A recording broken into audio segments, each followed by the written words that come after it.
राधे राधे। मैं राधे किंकरी आप सभी का स्वागत करती हूँ। पिछली वीडियो में आप सब ने श्रीमद् भागवत महापुराण के द्वारा श्री कृष्ण लीला में प्रवेश किया था। आज आगे बढ़ते हैं। आपने प्रथम श्लोक महात्म का, जो कि पद्म पुराण के 6 अध्याय का महात्म है, श्रीमद् भागवत से पूर्व उसका श्रवण आपने किया था। आज दूसरे श्लोक से प्रारंभ करते हैं। यम प्रव्रजंत मनुपेत मपेत कृत्यम त्वयिपायनो विरह कातर आजुहाव पुत्रेति तन्मयतया तरवोभिनेदु स्तं सर्वभूत हृदय मुनिमानतोस्मि। यहाँ पर श्री सुखदेव जी के चरणारविंद में प्रणाम किया है। जिन सुखदेव जी के यज्ञोपवीत संस्कार भी नहीं हुआ था, लौकिक वैदिक संस्कारों का समय भी नहीं आया था, उस समय अकेले ही संन्यास लेने के उद्देश्य से वन में जाते देख वेदव्यास जी ने, जो उनके पिता हैं, पीछे पीछे सुखदेव जी के चले। उस समय वृक्षों ने तन्मय होने के कारण श्री सुखदेव जी की ओर से उत्तर दिया। ऐसे सर्वभूत हृदय स्वरूप श्री सुखदेव भगवान के चरणारविंद में हम सब प्रणाम करते हैं और कथा को प्रारंभ करते हैं कि नैमिषे सूतमासीन विभाते महामतिम कथामृत रसास्वाद कुशलः शौनको ब्रवीत। श्री नैमिषारण्य क्षेत्र में विराजमान सूत जी के चरणारविंद में शौनकादि ऋषियों ने 6 प्रश्न पूछे हैं और इससे दिव्य महात्म का प्रारंभ हुआ है। शौनका उवाच। शौनकादि ऋषि कहते हैं कि अज्ञान ध्वांत विध्वंस कोटि सूर्य समप्रभ सूताख्यायी कथासारम मम कर्ण रसायनम। यहाँ पे सूत जी से प्रार्थना कर रहे हैं शौनकादि ऋषि कि जिस समय आकाश में, गगन में जब एक सूर्य भगवान उदित होते हैं तो उस समय अपार अंधकार, अपार धुंध सब नष्ट हो जाती हैं, लेकिन आप तो करोड़ों करोड़ों सूर्यों के समान हैं।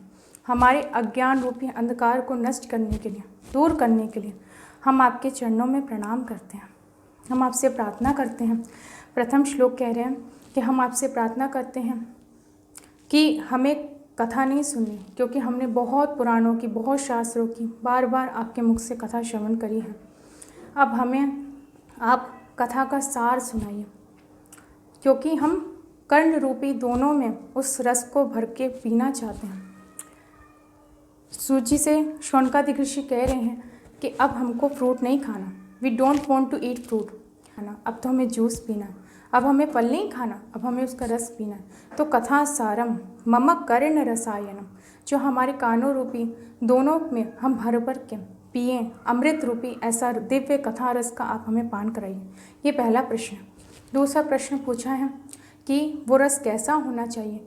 भक्ति ज्ञान विरागाप्तो विवेको वर्धते महान।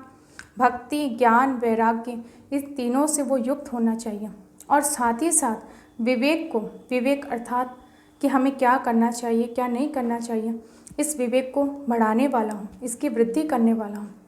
तीसरा प्रश्न पूछते हैं कि माया मोह निराश्च वैष्णवे क्रियते कथम। भगवान की जो ये माया है ये बड़ी प्रचंड है। इस दुस्ते माया को कैसे भगवान के वैष्णवजन सहज में ही पार कर जाते हैं। जिस प्रकार से राह में चलता हुआ कोई पथिक गऊ के बछड़े के खुर यदि गऊ का बछड़ा वहाँ से निकल के गया हो, उसके खुर का चिन्ह बन गया हो मिट्टी में, तो उसको सहज में ही कोई व्यक्ति पार कर लेता है। उसी प्रकार से जो आपके वैष्णव जन हैं वो भगवान की इस माया को सहज में पार कर जाते हैं। आप बताइए ऐसा वो कैसे कर लेते हैं। और उसके बाद चौथा प्रश्न पूछा है कि श्रेयसाम यत् भवेत् श्रेय पावनानां च पावनम कृष्ण प्राप्ति करम शश्वत साधनम तत्वदाधुना।